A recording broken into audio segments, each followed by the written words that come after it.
Corruption corruption corruption, چوروں کو پکڑوں گا، جیلوں میں ڈالوں گا، لوٹا ہوا مال واپس لاؤں گا، کسی بھی کرپٹ انسان کے سامنے نہیں جھکوں گا، پوری کی پوری اپوزیشن ہی کرپٹ ہے. یہ وہ جملے ناظرین جو خان صاحب نے بچے بچے کو پاکستان کے رٹا دیے ہیں.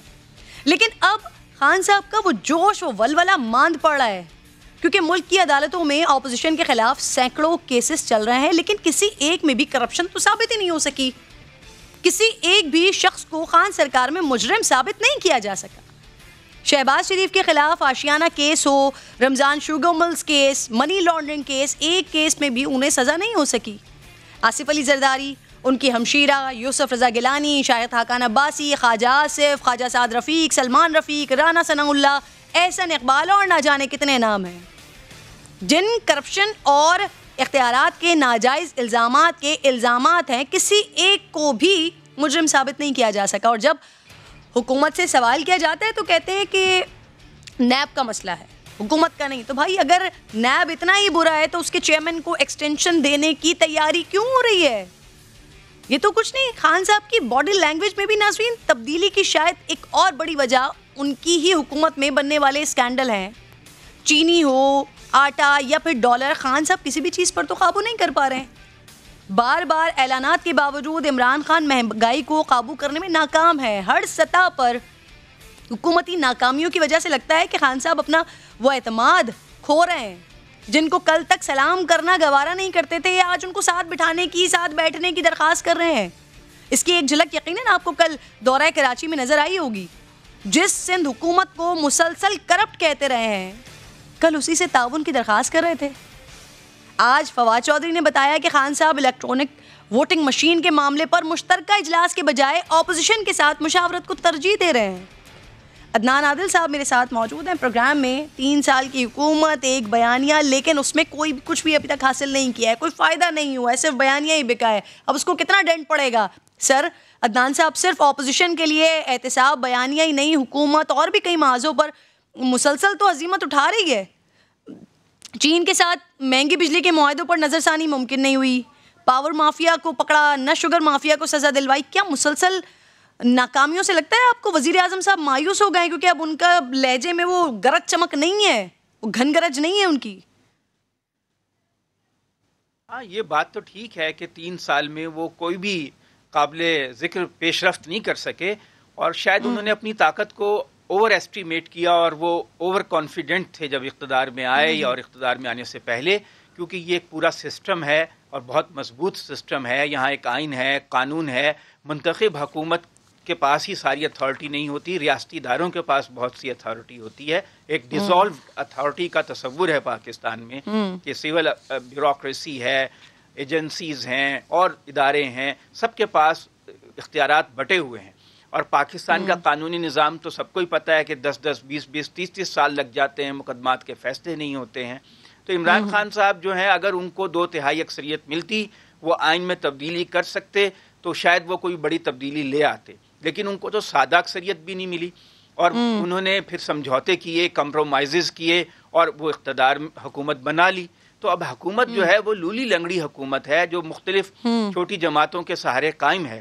تو وہ کوئی بڑا کام تو کر نہیں سکتے تھے، کیونکہ نیب کو اوور ہال کرنا اور قانونی سسٹم کو اوور ہال کرنا، یہ تو آئین میں تبدیلیوں کے بغیر ممکن نہیں ہے. تو انہیں چاہیے تھا کہ وہ اپنی ترجیحات دوبارہ سیٹ کر لیتے، کہ جو محدود مینڈیٹ ہے اس کے مطابق، کیونکہ بلاول زرداری نے تو پارلیمنٹ میں پہلی تقریر میں کہا تھا قدم بڑھاؤ، ہم تمہارے ساتھ ہیں. لیکن اس وقت عمران خان صاحب نے ان کے ساتھ قدم نہیں بڑھایا اور کہا میں این آر او نہیں دوں گا.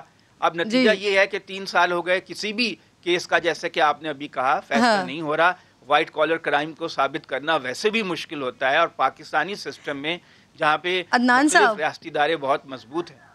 عدنان صاحب چلیں آپ کی بات مان بھی لیں، مجبور ہیں تو سر ڈالر کو قابو نہیں کر پا رہے ہیں، مہنگائی کو کم نہیں کر پا رہے ہیں، اس میں کیا مجبوری ہے؟ سبسڈی دینے کے باوجود سر آٹا، چینی بحران یا ان کی قیمتوں پر قابو کر پا رہے ہیں. یہاں تو کچھ کرنے کے لیے آئین میں تبدیلی کی ضرورت نہیں ہے نا عدنان صاحب؟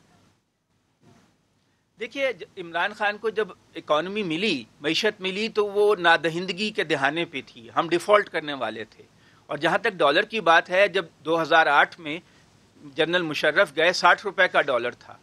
جب پیپلز پارٹی گئی تو 101 روپے کا ڈالر تھا، یعنی اس وقت بھی روپیہ ڈپریشیٹ ہوا، اس کی قدر کم ہوئی. اور جب نون لیگ کی حکومت گئی 2018 میں تو اس وقت 123 کا تھا، اب 170 کا ہے.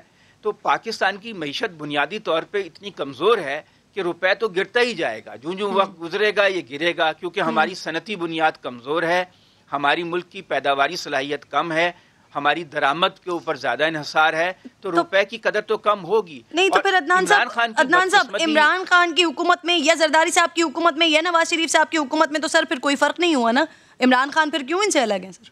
ہاں یہ بات درست ہے آپ کی کہ وہ کوئی فرق ایسا لا نہیں سکے، اور ان کی بدقسمتی ہے کہ 1.5 سال سے کرونا وبا نے ان کا پیچھا کر لیا کہ وہ کوئی ایسا کوئی کام کر سکتے جس سے عوام کو ریلیف دے سکتے. وہ ان کی ساری توانائیاں اور سارا جو مالی وسائل ہیں وہ کرونا وبا کے کنٹرول کرنے پہ لگ گئی. لیکن بہرحال کچھ کام وہ کر سکتے تھے. لیکن اچھا سر، میں ان کے نیریٹو کے حوالے سے عدنان صاحب میں ایک اور سوال کرنا چاہ رہی تھی سر. ان کے بیانیے کے حوالے سے 3 سال میں کوئی ایک کیس سر ثابت نہیں ہوا.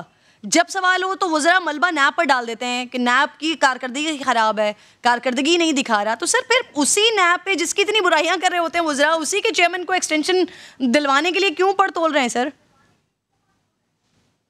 میرا خیال ہے کہ جو پاکستان کا ریاستی نظام ہے جس میں اختیارات مختلف ریاستی اداروں کے پاس ہیں، اس کی کچھ مجبوریاں ہیں، اور عمران خان صاحب جو ہیں وہ کچھ بے بس ہو گئے ہیں.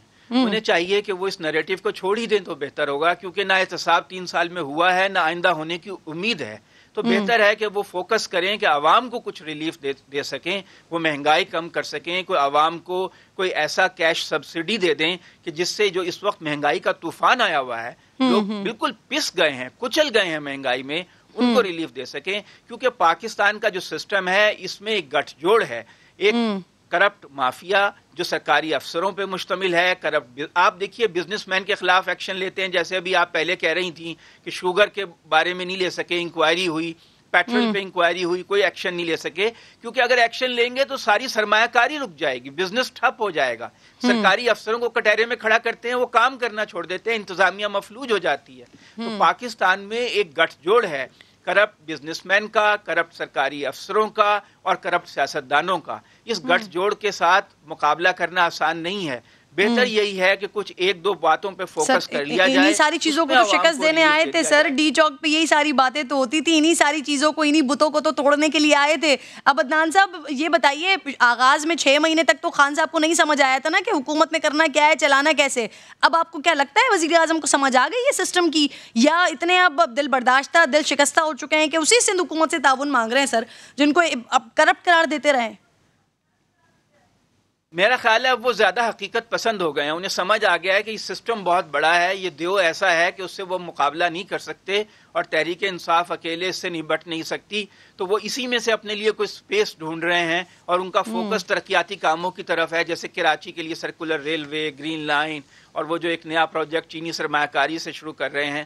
میرا خیال ہے کہ وہ ری ڈائریکٹ کر رہے ہیں اپنے ایجنڈے کو، اور ترقیاتی کاموں پہ فوکس کر رہے ہیں. اب زیادہ حقیقت پسندانہ اپروچ ہے، جیسے کہ وہ الیکٹرانک ووٹنگ مشین کے اوپر بھی مذاکرات کی بات کر رہے ہیں. پہلے وہ بہت اوور کانفیڈنٹ تھے، اپنے آپ کو اوور ایسٹیمیٹ کر رہے تھے. بالکل، آپ نے بڑی امپورٹنٹ بات کی کہ اب ان چیزوں کو چھوڑ دینا چاہیے اور اب ان چیزوں کی طرف فوکس کرنا چاہیے اگلے 2 سال میں کہ جو عوام کے فائدے میں ہوں. بہت بہت شکریہ عدنان عادل، پروگرام میں آپ ساتھ موجود تھے. ناظرین